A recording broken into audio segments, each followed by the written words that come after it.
Alhamdulillah.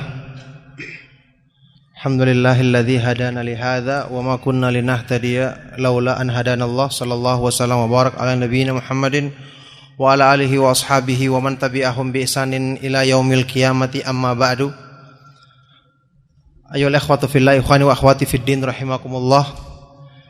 Setelah penjelasan ringkas dan penjelasan yang berusaha dipres tadi tentang masalah keutamaan ilmu, mudah-mudahan kita semua dan insyaallah sebagian besar di antara kita sudah sering mendengarnya. Semoga Allah Subhanahu wa taala menjadikan kita termasuk ke dalam golongan orang-orang yang dimudahkan untuk istiqamah di atas ilmu dan mengamalkannya. Ayyuhal ikhwatu fillah, maka setelah kita mengetahui keutamaan ilmu yang besar ini, maka tentu saja siapapun di antara kita tidak ingin luput dari keutamaan besar tersebut. Siapapun di antara kita tidak ingin terhalangi dari kesempatan besar untuk menuntut ilmu ini, padahal alhamdulillah fasilitas atau kesempatan kita ada untuk itu. Jadi siapapun di antara kita jangan ada yang mengalah dalam masalah agama. Sudahlah, saya biar jadi yang biasa-biasa saja, yang lain biar yang jadi penuntut ilmu. Subhanallah, ini keutamaan besar. Kenapa sampai ada sifat mengalah yang keliru dalam hal seperti ini? Antum sudah ketahui semua dalam keutamaan agama, kan tidak ada yang namanya mengalah. Sampai dalam masalah shaf awal saja kan kata Nabi SAW, law ya'lamun nas ma fin nida'i wa shafil awal thumma lam yajidu illa yastahimu alaihi lastahamu. Seandainya orang mengetahui bahwasanya bagaimana besarnya keutamaan azan dan shaf awal, kemudian mereka tidak mendapati cara kecuali dengan cara mengundi, maka mereka mestinya mengundi karena keutamaannya. Jadi tidak ada sistem mengalah dalam agama. Sudahlah, biar cuma dia yang jadi ustaz, saya jadi pendengar. Tidak bisa seperti itu. Masing-masing dari diri kita harus bertekad menjadi ustaz.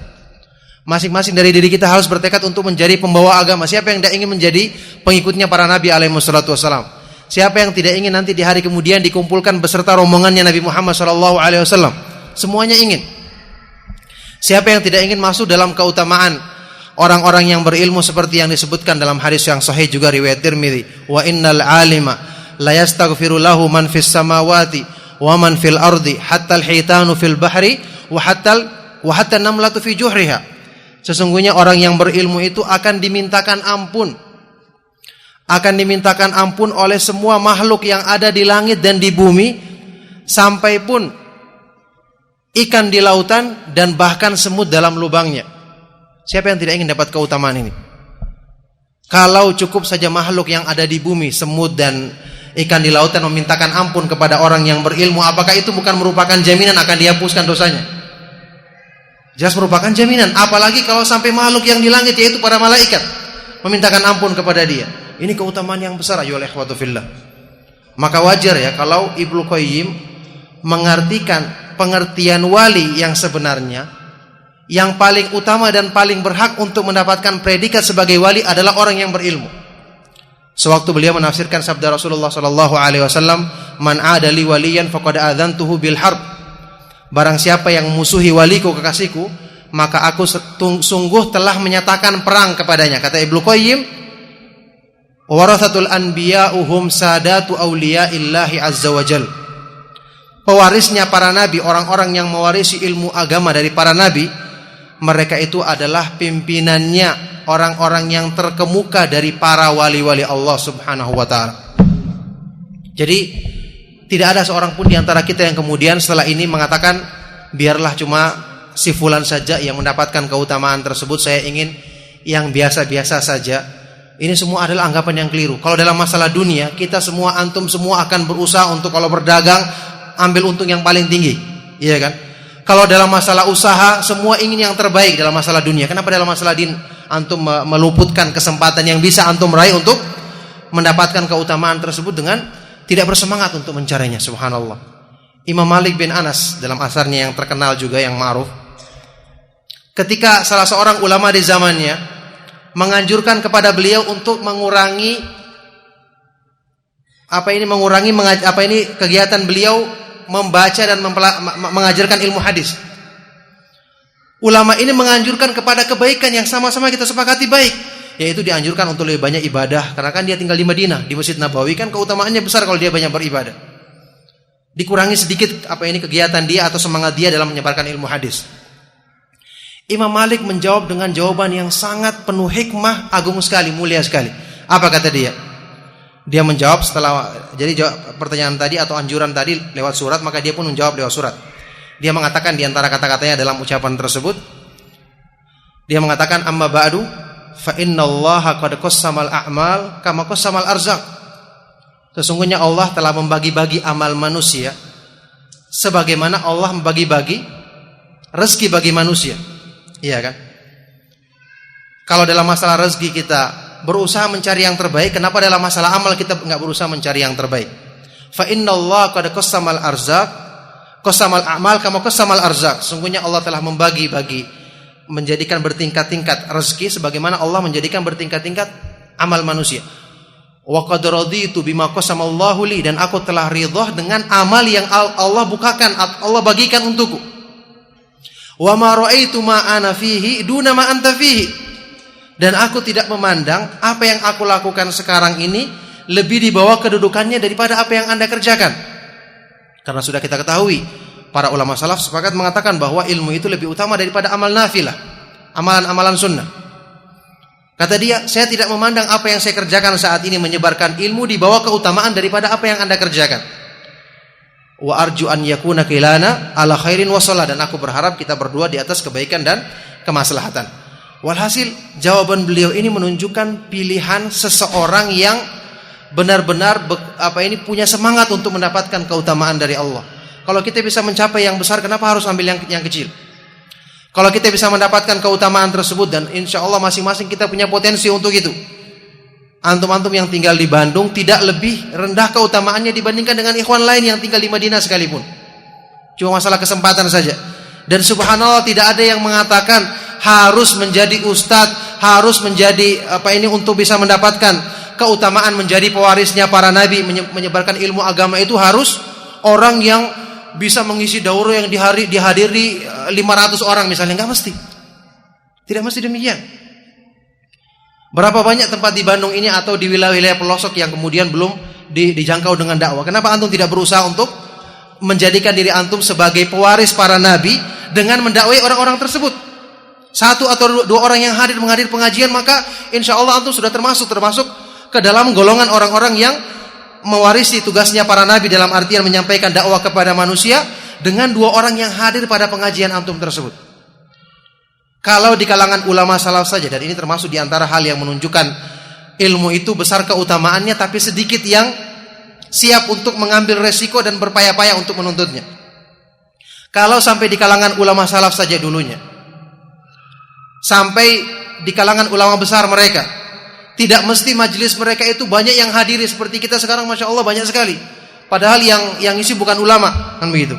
Kalau di kalangan mereka saja, sampai seperti misalnya di zamannya tabi'in yang terkenal, juga perawinya Bukhari dan Muslim, Atha ibnu Abi Rabah, murid seniornya Ibnu Abbas radhiyallahu taala anhuma, termasuk ulama tabi'in yang terkenal dan sangat menguasai ilmu fikih, terutama masalah manasik haji, masalah hadis-hadis tentang manasik haji. Sampai di zamannya saja imam besar seperti ini, kata salah seorang yang pernah menjadi muridnya Imam Ahlus Sunnah juga Al-Auza'i, Abdurrahman ibnu Amr Al-Auza'i, dia mengatakan, ra'aitu Atha ibnu Abi Rabah wa huwa ardu ahli al-ardi indan nas wa lam yakun yashhad majlisahu illa tis'atun aw thamaniyah. Aku pernah melihat Atha ibnu Abi Rabah. Di zaman dia itu dia adalah orang yang paling dicintai oleh manusia, enggak dimusuhi manusia di zamannya dia. Bersamaan dengan itu, tidaklah menghadiri majelis ilmu yang beliau adakan kecuali cuma 8 atau 9 orang. Ini Atha ibnu Abi Rabah, imam dari kalangan tabi'in, bahkan imamnya para ulama yang lainnya. Ini contohnya bahwa memang ilmu itu besar keutamaannya tapi sedikit. Banyak orang-orang yang terlalu beralasan dan tidak berani menanggung resiko untuk mendapatkan keutamaan tersebut. Kemudian contoh lain yang menggambarkan sedikitnya orang yang menuntut ilmu dan merupakan anugerah yang besar jika Allah Subhanahu wa taala memberikan semangat kepada kita untuk mau menggabungkan diri ke dalam golongan mereka. Dalam biografinya Al-Imam Nafi' Maula Ibnu Umar,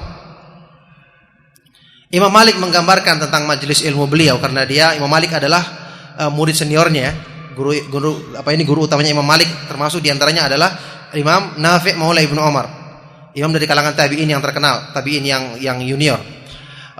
Juga hadisnya dikeluarkan oleh Imam Bukhari dan Muslim. Imam Malik menggambarkan tentang gambaran kegiatan beliau sehari-hari dalam biografinya. Di antaranya beliau katakan, wa kana yajlisu fi majlisihi ba'dal fajr wa la yakadu ya'tihi ahad. Beliau ini biasanya setiap hari duduk di majelisnya di masjid setelah salat subuh untuk menunggu orang yang akan mengambil hadis dari beliau. Kata Imam Malik, wa la yakadu ya'tihi ahadun. Hampir-hampir tidak ada seorang pun yang datang mengambil ilmu dari beliau. Jadi antum bisa bayangkan di zaman yang seperti itu, ternyata ilmu itu yang demikian besar keutamaannya, tapi tidak semua orang semangat untuk menuntutnya. Sekarang alhamdulillah kita diberikan kesempatan. Ada ustadz-ustadz yang bisa ngajar di sini, dan alhamdulillah semua ustadz-ustadz tersebut adalah ustadz-ustadz yang bisa menyampaikan ilmu kepada kita dengan baik. Ada Ustadz Abu Haidar, juga ada Ustadz Yusuf Syahroni, kemudian juga ada ustadz yang lainnya yang bisa menyampaikan kepada kita ilmu yang hak. Maka kita gunakan kesempatan tersebut untuk menjadikan diri kita termasuk ke dalam golongan orang-orang yang insya Allah dijadikan sebagai penuntut ilmu yang benar.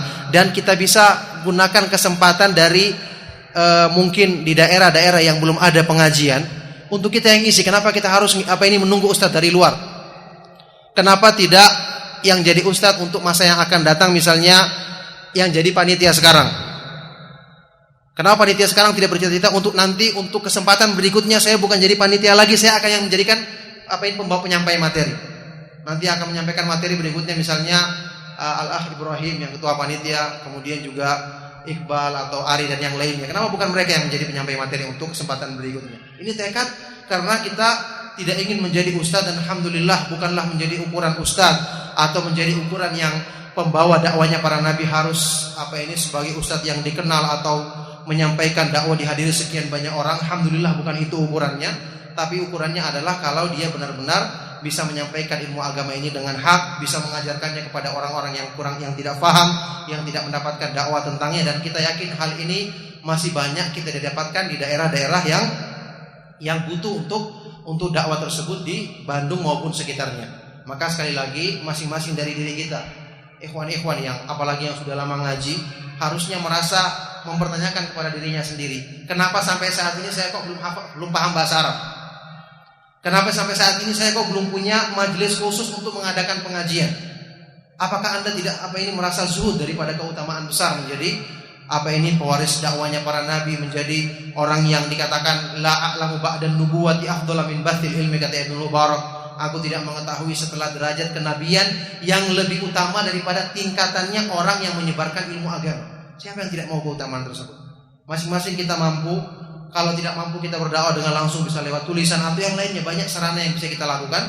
Maka sekali lagi keutamaan besar ini telah dikejar dengan semangat oleh para ulama salaf yang terdahulu. Maka kalau kita ingin mengikuti jalan mereka, maka ikutilah jalan ilmu ini. Dan sebenarnya kalau Anda mengingat waktu yang sangat terbatas, saya ingin sedikit menjelaskan bagaimana ilmu yang bermanfaat serta syarat-syarat untuk mendapatkannya. Tapi karena mungkin waktu, maka dan juga kita butuh persiapan, dan kita kan tadi harus berhenti dengan cepat untuk bersiap-siap sholat. Maka semoga Allah Subhanahu wa taala memberikan manfaat dan faedah dari pengajian yang kita adakan hari ini. Nanti setelah selesai sholat zuhur, insyaallah kita akan adakan tanya jawab, dan saya persilakan untuk bertanya masalah apa saja, baik yang berhubungan dengan materi ataupun di luar materi, dari masalah-masalah yang bisa Anda jawab. Kalaupun ada yang butuh jawaban yang saya tidak bisa jawab, nanti dengan taufik dari Allah Subhanahu wa taala mudah-mudahan Anda bisa usahakan untuk ditanyakan kepada para masyayikh di Madinah ataupun di Arab Saudi secara umum. Semoga Allah Subhanahu wa taala memberikan manfaat kepada kita semua. Sekali lagi minta maaf kalau banyak kekurangannya, dan sudah antum ketahui semua bahwa sebabnya Anda diundang untuk menyampaikan pengajian atau daurah di sini bukan karena Bandung kekurangan ustadz, juga bukan karena antum-antum di sini lebih di bawah saya kedudukannya dalam masalah ilmu. Akan tetapi semua sebabnya adalah karena dalam rangka untuk ta'awun, saling tolong-menolong dalam kebaikan dan ketakwaan. Juga mungkin karena dalam rangka untuk membagi pengalaman kepada antum-antum semua. Saya sendiri adalah orang yang paling membutuhkan nasihat yang saya sampaikan tadi, dan semoga Allah Subhanahu wa taala menjadikan kita termasuk orang-orang yang benar-benar mengikuti jalannya para ulama salaf dengan baik dan benar, dan dijadikan sebagai orang-orang yang istiqomah dan tetap teguh berpegang dengan manhaj ini sampai kita menutup hidup kita, sampai kita bertemu Allah Subhanahu wa taala. Maka saya cukupkan kajiannya. Semoga Allah Subhanahu wa taala memberikan manfaat kepada kita semua. Razaqanallahu wa iyyakum ilman nafi'an wa amalan shalihan. Wassallallahu wasallam wa barak ala nabiyyina Muhammadin wa ala alihi wa ashabihi wa man tabi'ahum bi ihsanin ila yaumil qiyamati wa akhiru da'wana alhamdulillahi rabbil alamin. Subhanakallahumma wa bihamdika asyhadu an la ilaha illa anta astaghfiruka wa atubu ilaik.